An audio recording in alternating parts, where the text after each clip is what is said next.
praise, you bring revival. We lift our hands, you lift the rise up.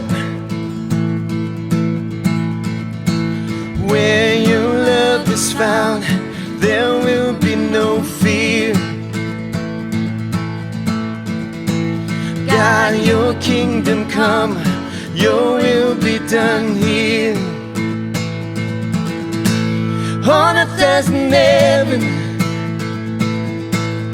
Spirit of God, pour out, hearts are open. Jesus, we need you now.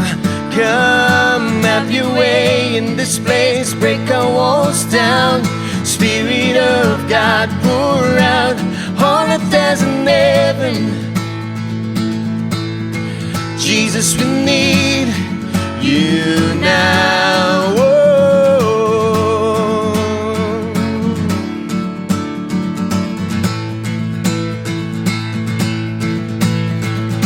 We bring our shame, you bring redemption.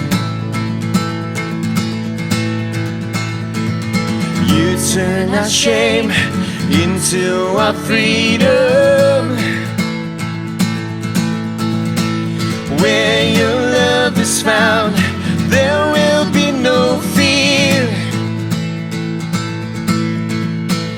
God, your kingdom come, your will be done here. On earth as in heaven,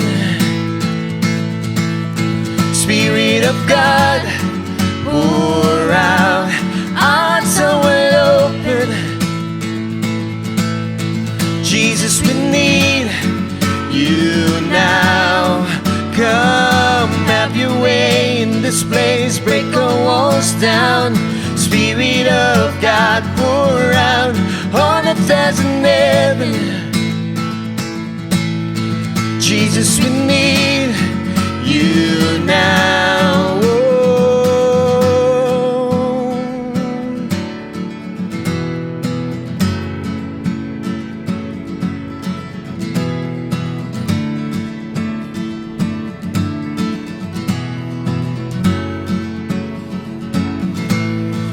In your presence there is peace. In your presence we are free. There's no better place to be. There's no better place to be. In your presence there is truth. In your presence mountains move. We forever run to you. We forever run to you. In your presence there is peace. In your presence we are free. There's no better place to be. There's no better place to be. In your presence there is truth. In your presence mountains move. We forever run to you. We forever run to you. Oh, yeah. Oh,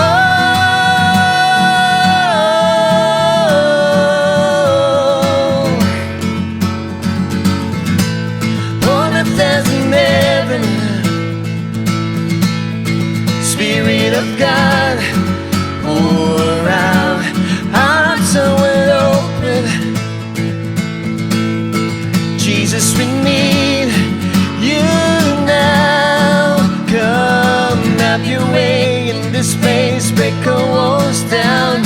Spirit of God, pour out, on earth as in heaven. Jesus, we need you now, yeah.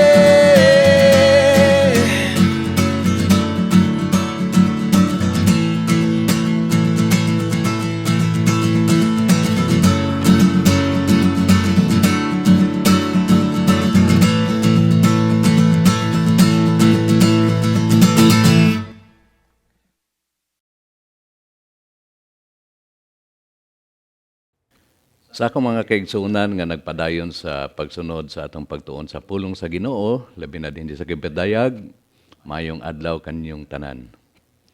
Ang akong mga pagampo nga sa inyong pagpadayon sa pagsunod niining atong pagtuon sa gipadayag nga daghan kamong makuha nga mga espirituhanong pagtulunan, labi na nga kining atong gisgutan karon mao ni ang mahitabo sa umaabot nga adlaw. Sa atong pagpadayon, mag-ampo ta. Amahan nga langit nun, salamat kay sa layon usab nga panahon nga imong gihatag kanamo aron nga makapadayon kami sa pagtuon sa imong pulong. Dako gid ang akong pagpasalamat nga pinaagi sa teknolohiya. Ako makatabang sa akong mga kaigsunan nga kung unsa man gani ang imong gihatag kanako nga mensahe ug pagpasabot sa gipadayag nga kiniusab akong mahatag kanila. Salamat sa imong presensya kanamo karong adlaw ug kining tanan among giampo sa ngalan ni Hesus. Amen. Igsoon sa atong pagpadayon sa pagtuon karon, dili gud kalikayan nga mahibaloan po nato ang mga panghitabo sa tibuok kalibutan, labi na nga nagpadayon kining hulga sa virus dili lamang sa Pilipinas kundi bisan asa nga parte sa tibuok kalibutan. Og tungod niini nga mga panghitabo, mao nga kung wala gyud kay pundasyon sa pulong sa Ginoo, ang kahadlok mao gyud mo dumala, mohari sa imong kasing-kasing. Apan kita nga naa na sa Ginoo, dako gyud ang atong pagpasalamat tungod kay ang iyang pulong, iyang gihatag kanato aron pagpakita nga una siya paghihapon ang naglingkod sa trono o ang ikaduha, wala gyud mga panghitabo nga dili masayran sa atong Ginoo. Ako lamang pud mong pahinumduman nga ang atong gisugdan karon sugod sa Kapitulo 5, mao o labi na dinhi sa Kapitulo 6, mao nga ato nang nakita unsa ang mga panghitabo didto sa langit. Ug unya karon sa Kapitulo 6, ang atong gisgutan ini mao na ang pagsugod sa Great Tribulation period o tumang kalisod sa tibuok kalibutan nga wala pa maagi hisukad. Kining Great Tribulation period mulungtad kini og 7 ka tuig. Apan ako lang mong pahinumduman igsuon nga tungod sa kangilngig niini nga panghitabo, tungod kay mao naman kani ang pagpagawas sa paghusga sa Ginoo sa tibuok kalibutan, ug unya mao po ni ang panahon nga iyang ipakita sa Israel ang iyang tinuod nga gugma ngadto kanila. Sumana nga sa 7 ka tuig, makita nimo nga ang dealing niini sa Ginoo mao kadtong sa mga tawo nga wala mo dawat ni Ginoong Hesus nga ilang manluluwas o Ginoo, ug mao pud kini ang panahon nga ipakita sa Ginoo ang gugma niya ngadto sa Israel. Sa karaang tugon, makita na nato dinhi ang pattern nga bisan pagani sa baha sa panahon ni Noah. Nakahibalo naman ta nga sa Genesis 6 nga nganong iyaning gipalunop tungod kay iyang nakita nga ang hunahuna sa tawo niadtong panahon na mauman ang paghimo og dautan. Gani niingon na daan si Ginoong Hesus nga sama sa panahon ni Noah, mausab kini ang environment o mga panghitabo sa iyang ikaduhang pagbalik. So unsa man ang atong makita didto nga ang naa sa una sa tao, mao lang gyud ang paghimo og dautan para sa iyang kaugalingong, kaayuhan ug pagbatok sa Dios. Apan tungod kay nakita sa Ginoo nga aduna pay mga nabilin o remnant nga faithfully nga misunod kaniya, sumana nga si Noah o kuyog siyang 3 ka anak sa ilang mga asawa o ang mga hayop nga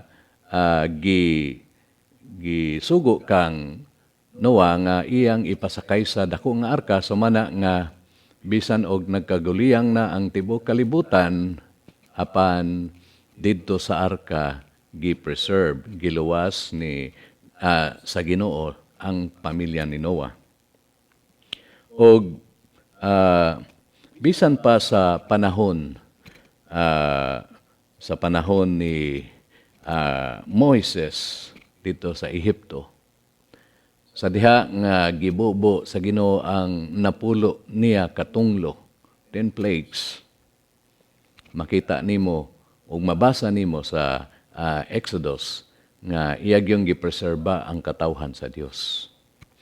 Gani sa Revelation chapter 3, ningon man sab siya sa simbahan sa Philadelphia nga ilikay sila sa tumang kalisod sa mga pag-antos nga moabot sa tibuok kalibutan.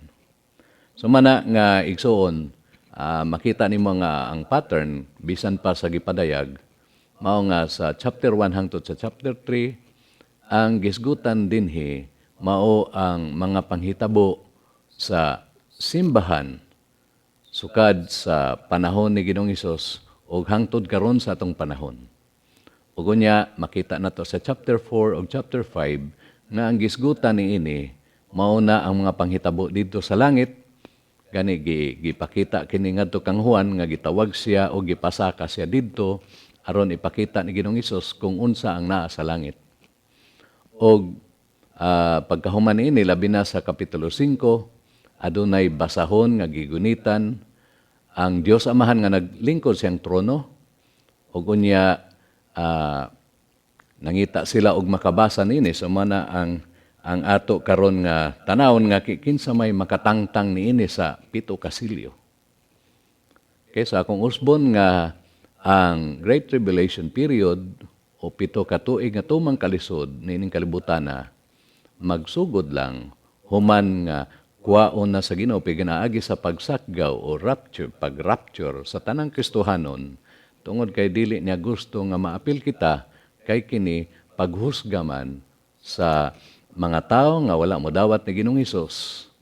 Ug unya kini nga panahon ang pinakasentro gid niini mao ang mga Israelita o ang nasod sa Israel nga makita nimo nga puwerteng daghana ang modawat ni Ginoong Hesus nga ilang manluluwas o Ginoo.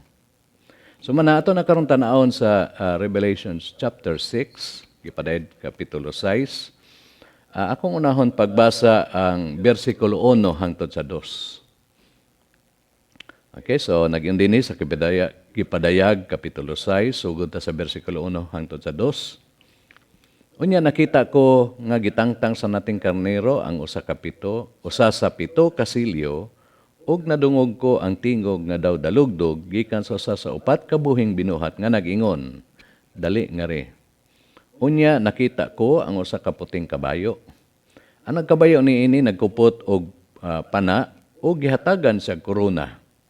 Mibiya siya og nagmadaugon pagayod. Sa bersikulo 3, unya gitangtang sa nating karnero ang ikaduhang silyo ug nadungog ko ang ikaduhang buhing binuhat nga miingon, dali nga ri. Ug unya migula ang kabayong pula. Ang nagkabayo niini gihatagan og gahom pagkuha sa kalinaw sa kalibutan aron magpinatyanay ang mga tao. Ug gihatagan siya og usa kadakong espada.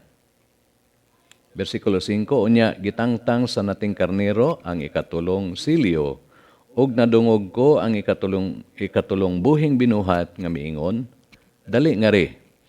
Ug nakita ko ang itom nga kabayo ug nagkabayo niini nagbitbit og timbangan.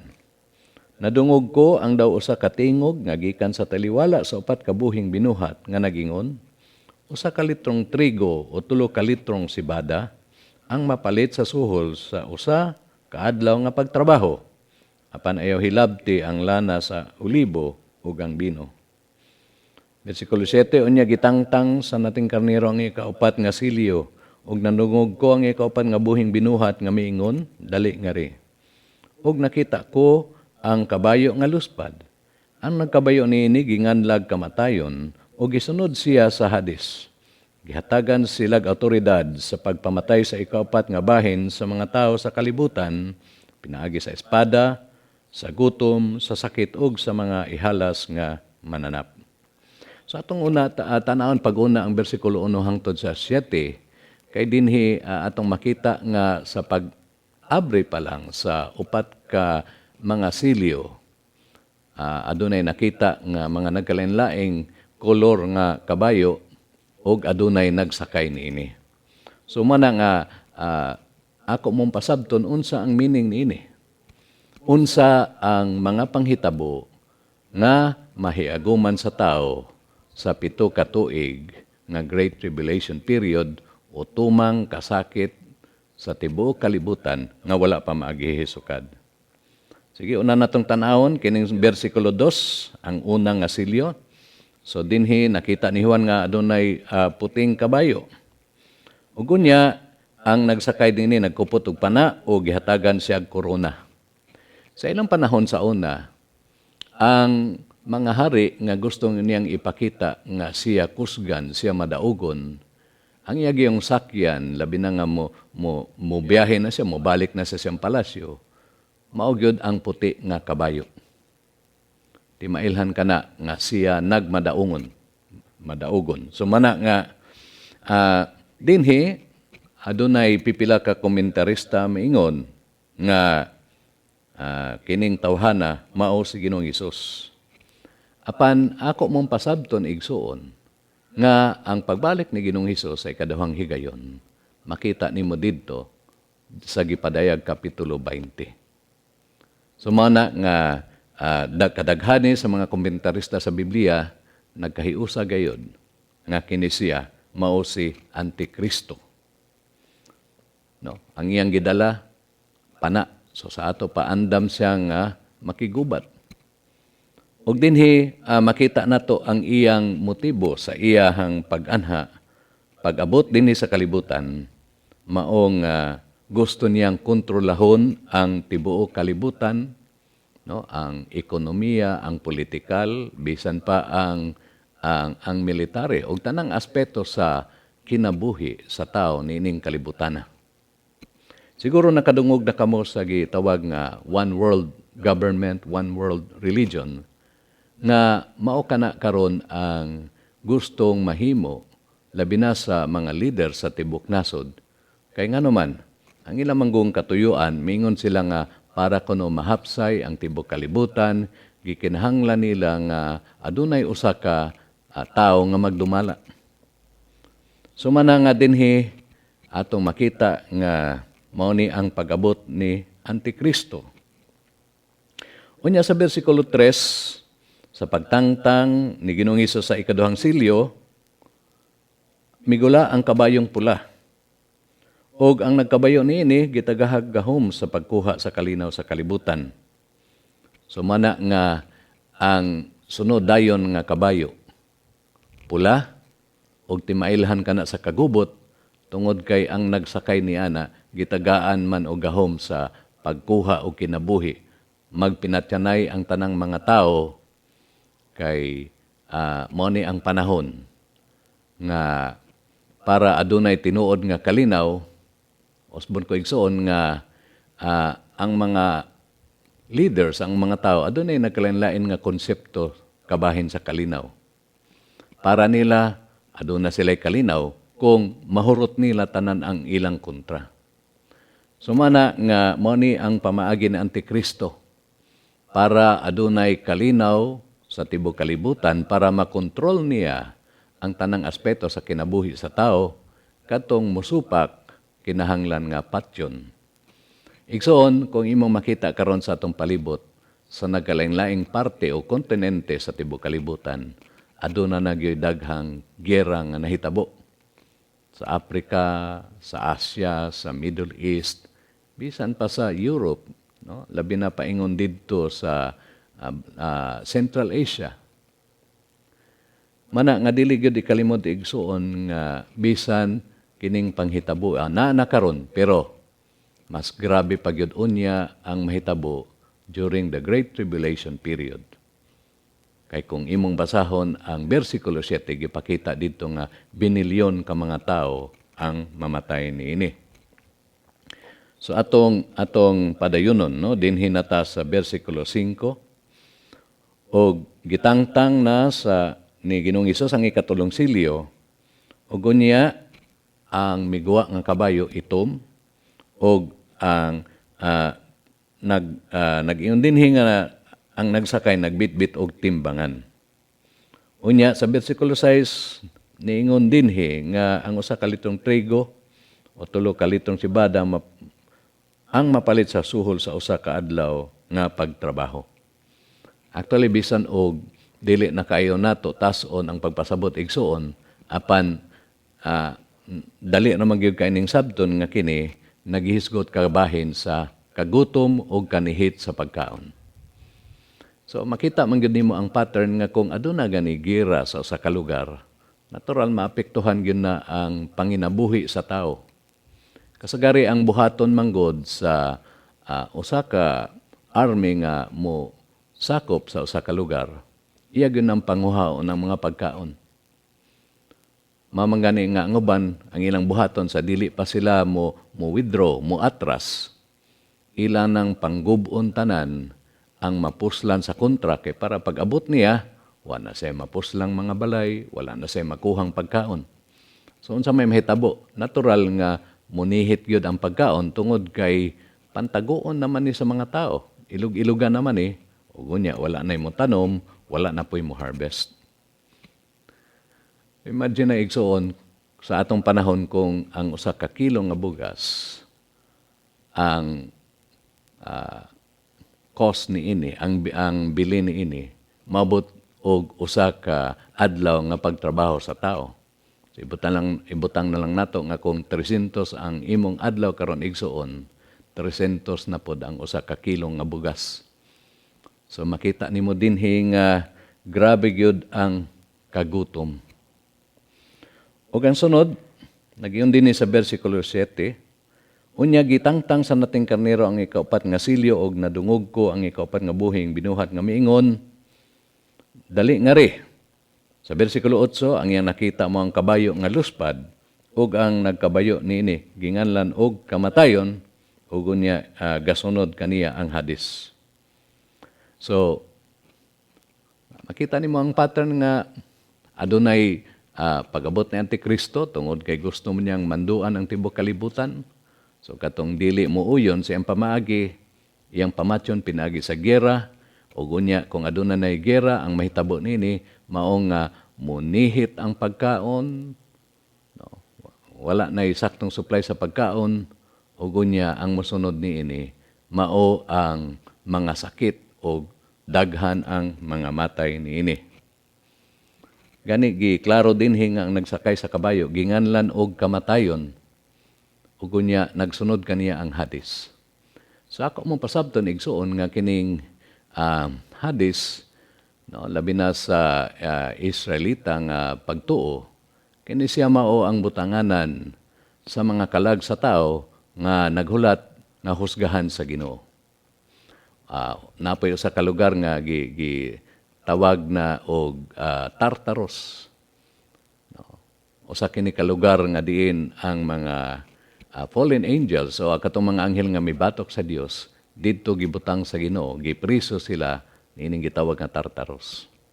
So mana nga kung moadto na ka sa gipadayag sa kapitulo 20 o sa kapitulo 20 makita nimo didto nga apil ang Hades gilunod didto sa linaw nga kalayo nga gitawag nato impyerno. So, ang pangutana karon pila man kabuok ang mga matay niini.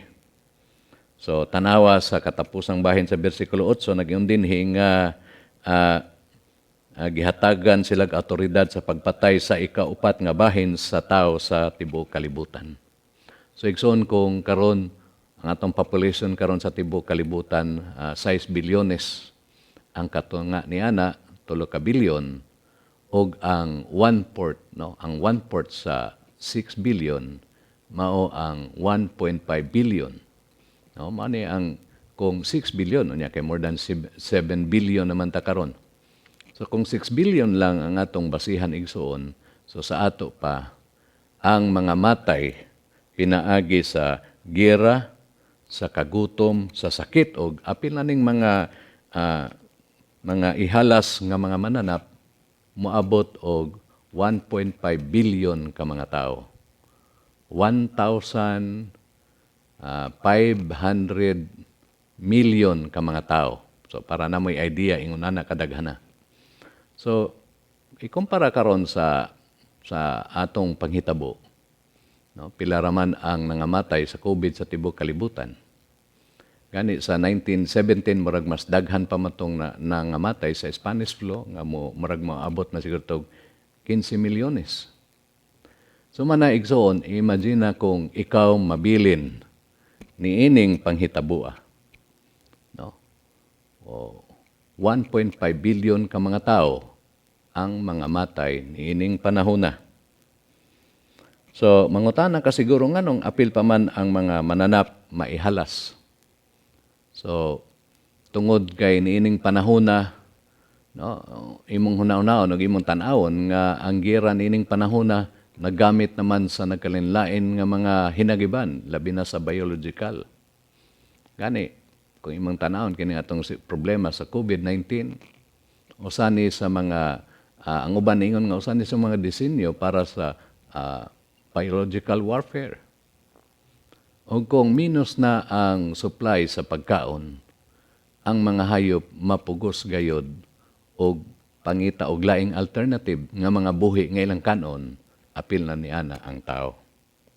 So manay igsuon, kung ikaw mabilin sa pagsakaw, mao kini ang imong atubangon.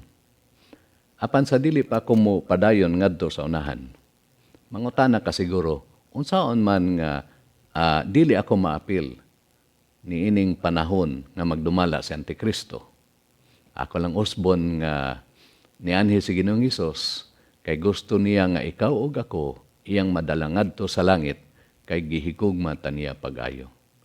Gani ang Juan 14, no, versikulo 1 hangtod sa 7, mao naman ni ang iyang giingon ngadto sa iyang mga tinun-an nga mobalik siya didto sa gingharian sa iyang amahan dito sa langit, aron pag-andam og lugar alang kanato. O pagkahuman nga nakaandam na siya niini, mubalik kita. Mubalik siya aron pagkuha kanato. Manaday ni ang panghitabo sa 1 Tesalonica Kapitulo 4. Nagsugod sa versikulo 13 hangtod sa 17 o 18, nga inigbalik ni Ginoong Hesus, maghulat siya dito sa kapanganuran aron pagkuha kanato. So inigtingog na sa trumpeta ang kato mga nagtuo ni Ginoong Hesus nga nangamatay o gilubong, mabanhaw sila ug unya kita nga buhi pa niya ng panahon na sa usalamang kapag pamilok mausab kita. Tagaan na kita og mahimayaon nga lawas. Nagiingon ni Pablo sa 1 Corinto Kapitulo 15 nga dili na madugta, dili na masakit. Kini nga klase nga lawas, mao'y gihatag ngadto kang Adan ni Eva sa wala pa sila makasala. O bisan kini mao ang klase nga lawas nga naangkon ni Ginoong Hesus sa dihang nabanhaw siya sa ikatulo ka adlaw. O gunya, giklaro ni Pablo nga walay maulahi kundi kitang tanan dungan sa pagsaka paingon sa kapanganuran aron sa pagsugat ni Ginoong Hesus. Gunya sa 7 ka tuig, moapil kita sa gitawag niya kumbira sa tanan niyang mga kaanakan. Samtang ang nagpabilin din sa ubos, mag-anto sa 7 ka tuig, ug unya, so man sa 7 ka tuig, mubalik na sa Ginoong Hesus. So nag-ingon gid ang Biblia nga kadtong mituo ug midawat ni Ginoong Hesus, gitagaan na sa kahigayunan nga mahimong anak sa Dios. So igsuon kung karon wala ka pay kasiguruan sa imong kaluwasan. Ang imong buhaton mao ang pagdawat ni Ginoong Hesus nga imong personal nga manluluwas o Ginoo sa imong kinabuhi. So ako na kining ay hatag kaninyo nga oportunidad. Katong nakadungog niini nga mensahe og nakakita. Kung andam ka nga modawat ni Ginoong Hesus nga imong manluluwas o Ginoo, pwede mahimo nimo karon himuon kini nga pag-ampo sa kinasingkasing kay kini usama ni siya kagiya o gunya ang Ginoo nakakita sinong kasing-kasing ug hunahuna. So kung gusto kang modawat igsuon ni Ginoong Hesus nga imong manluluwas o Ginoo, no, idoko ang imong ulo o gipiyong ang imong mga mata ug sunod niini nga pag-ampo sa kinasing-kasing. Amahan nga langit nun, akong giangkon nga ako makasasala og nagkinahanglan sa imong pasaylo. Ako nagtuo nga si Jesus lamang ang makabayad sa akong mga sala, pinaagi sa iyang kamatayon, ug nabanhaw siya sa ikatulo ka adlaw. Akong giabrihan, ang akong kasing-kasing, ug dawaton ko siya, nga akong manuluwas o Ginoo sa akong kinabuhi. Kining tanan, akong giampo sa kinasing-kasing sa ngalan ni Jesus. Amen. Ikson kung imo kining gihimo nga pag-ampo karon, or kung gusto kang mohimo nini nga pag-ampo pagkahuman ning atong mensahe, pwede nimong himoon igsoon. Hinumdumi nga ang mga panghitabo nga atong gitun-an karon, mo ni ang mga panghitabo nga ato nang makita nga hapit ng mahitabo ug matuman. Gipakita daan ni Ginoong Hesus aron nga ikaw gako dili na mahadlok sa mga panghitabo karon, tungod kay nakahibalo kita nga sa dili pa mo grabe ang mga panghitabo nga atong makita sugod sa kapitulo 6 hangtod sa bersikulo 19. No, kuwaon na kita, safe na kita, kuyog ni Ginoong Hesus. Sige, igsoon, atong ipadayon. Dinhi sa bersikulo 9, nagingon dinhi, unya gitangtang sa nating karnero ang ikalimang silyo, ug nakita ko ilalom sa halaran ang mga kalag ni atong gipamatay tungod sa ilang pagsangyaw sa pulong sa Dios o sa ilang pagkamatinumanon sa pagsaksi. Misinggit sila Ginoo nga labing gamahanan, balaan og matuod. Dugay pa ba nimong hukman og silutan ang katawhan sa kalibutan tungod sa ilang pagpatay kanamo? Unya ang matago sa kanila gihatagan og puting bisti o gipapahulay usa sila sulod sa mubong panahon hangtod mahusto na ang gidaghanon sa ilang isig ka sulugoon o isig ka magtotoo nga pamatyon usab sama kanila. Dinhi sa bersikulo 9 hangtod sa 11 igsoon, ang gisgutan ini nga mga magtotoo dili nga katong nasakgaw na o nakuha na ni Ginoong Hesus, kundili mao kini sila ang mga tao, mga hintil man o mga Israelita nga nakadawat ni Ginoong Hesus nga ilang manuluwas sa Ginoo. Apan nianang panahon na, no, ang ilang pilian mao lang gyud nga kamatayon o prisuhon sila. Mao na ang rason nga adunay unyay pagmarka ni Antikristo sa kapitulo 13, kay iya mang kontrolahon tanan ang mga tao sa tibuok kalibutan o kadtong mosunod ni Ginoong Hesus iyang pamatyon. So man nga dinhi mabasa nato nga kadtong mga kalag sa mga nangamatay na, gipamatay sila tungod sa ilang pagbarog, sa ilang pagsunod ni Ginoong Hesus. So ningon dinhi si Ginoong Hesus nga papahulayon lang sa sila hangtod nga maabot ang numero nga gitagana sa Ginoo sa mga tao nga maluwas niadtong panahon na. Igsoon ako lang balikan ang Mateo kapitulo 24, murag sa bersikulo 15 man siguro to niingon nga ang timailhan sa katapusan sa panahon mao ang pagwali sa mayong balita. O kining pagwali sa mayong balita mo lungtad na kini, no, bisan pa sa 7 ka tuig nga kalisod, ug unya ang sunod niini mao man ang 1,000 ka tuig nga pagdumala ni Ginoong Hesus, padayon ng gihapon ang pagwali niini sa mayong balita. So manang sa 7 ka tuig nga pagdumala ni Antikristo, ato niya makita nga ang Ginoo, murag sa kapitulo 7 makita nato nga adunay 144,000 witnesses, adunay 2 ka saksi. So kini sila mga Hudiyo nga magwawali, muwali kini sila sa tibuok kalibutan, mana nga pwede yung daghana gihapon ang maluwas bisan pa sa Great Tribulation period. No, ang uban kanila adunay access sa mensahe sa internet o sa mga recorded messages o sa mga pagwali nga gihimo sa ilang mga mahal sa kinabuhi nga wala pa sila motuo, apan sa dihang nasakgaw na o nawala ng ilang mga mahal sa kinabuhi, mahinumduman nila ang giwali niini o gunya sila usab makadawat sa Ginoo. Apan ang disadvantage lang niini mao nga hantingon sila, no, pangitaon sila kay prisuhon og pamatyon kung dili sila mo recant o mo reject ni Ginoong Hesus nga ilang manluluwas. So atong ipadayon, nagyon din ni sa versikulo 12, nakita ko nga gitangtang sa nating karnero nga ikaunom nga silyo, unya milinog og kusog kaayo og na ito mga adlaw sama sa itom nga panapton og ang bulan na pula sama sa dugo. Nangahulog ang mga bituon sama sa dili pahinog nga mga igos nga gihuro sa kusog nga hangin.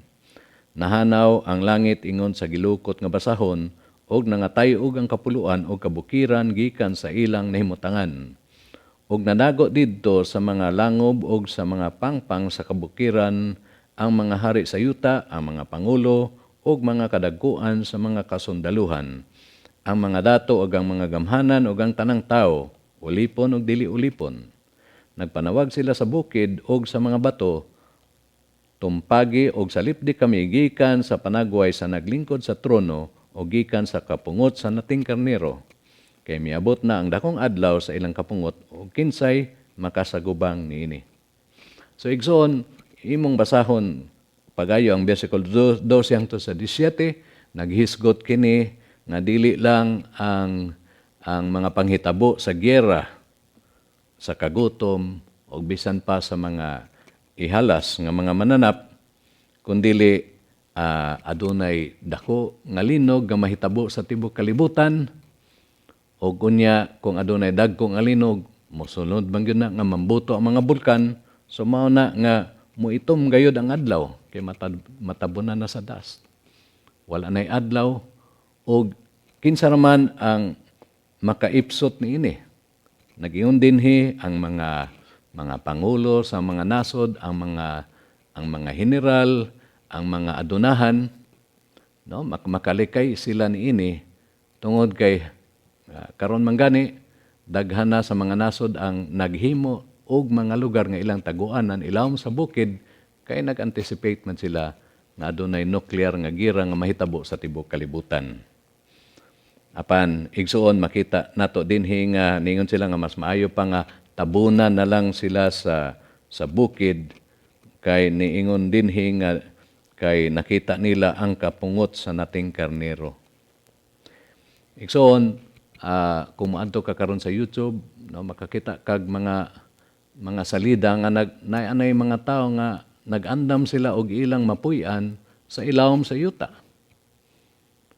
So dili kini aksidente nga ingon ilang ginahuna tungod kay bisan dinhi sa gipadayag makita naman nato nga mao ni ang gipakita sa Ginoo nga mao himuon sa tao labi na sa ikapito-pito ka tuig nga pagdumala ni Antikristo. So manaigsoon, kung tanaw nimo kining kapitulo 6, makita nimo ang kaguliyang, ang daghan kaayong nangamatay sa tibuok kalibutan. Kagutom, wala ka na kapaingnan og asa ka. Mao na nga kung moadto ka sa Gipadayag kapitulo 13, tungod sa kanihit sa pagkaon, ang uban magpamarka na lang mangyod sa marka ni Antikristo tungod kay gusto pa nilang mabuhi. Apan igsuon, kung nakadawat ka na ni Ginoong Hesus nga imong manuluwa sa Ginoo, dili ka na mahadlok nining panghitabo tungod kay sa dili pa kini mahitabo, sakgawon ka na niya. Kung aduna pa mo'y mga pangutana o clarification nga inyong hatag kanako, so pwede ka mong mobilin og mga mensahe sa among YouTube account sa Calvary Chapel Dumaguete o bisan pa sa Facebook account. Hinumdumi igsoon, hapit na gyud kining mga butanga mahitabo kay nakita na nato ang mga sinyalis nga gisgutan dinhi nining kapituluha o bisan sa Mateo 24. Hangtod sa sunod, ang Ginoo magpanalangin kanatong tanan, magampo ta. Lord, daghang kayong salamat nga imo kaming gitagaan og panahon aron paghisgot nining mga butanga, mga panghitabo labi na sa 7 ka tuig nga tumang kalisod ang Great Tribulation period. Nagampo ako nga ang akong mga kaigsunan karon nga nakabati ug nakasabot nini nga mensahe. Nga ilan ang ipagamit ang ilang kinabuhi para sa imong kahimayaan. Ang tanan nilang talento, ang tanan nilang mga bahanti, nga ila kining gamiton aron makahatag og kahimayaan sa imong ngalan tungod kay niingon kamandaan nga magtigom kamig mga bahandi sa langit kay dili kini makawat. Daghan kayong salamat sa imong pagpahinumdum kanamong tanan. O kini among giampo sa ngalan ni Jesus. Amen.